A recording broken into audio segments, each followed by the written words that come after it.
Buenas tardes, hoy estamos aquí en un cliente que se llama Tubarco News, en el cual hicimos un proyecto en la oficina, un cerramiento en puertas corredizas y en puertas batientes, ¿sí?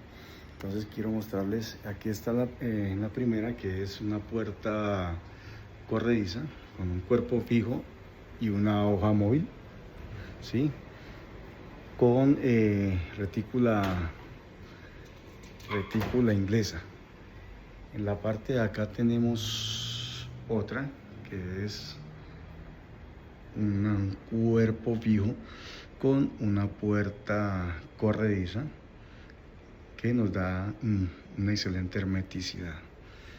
En la parte de acá le colocamos una puerta batiente en sistema tradicional con cristal laminado de 10 milímetros, lo cual nos da un buen cierre perimetral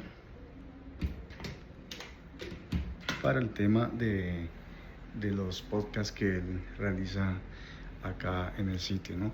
Y en la parte de acá un cuerpo fijo con cámara, el cual nos da una insonorización en este punto.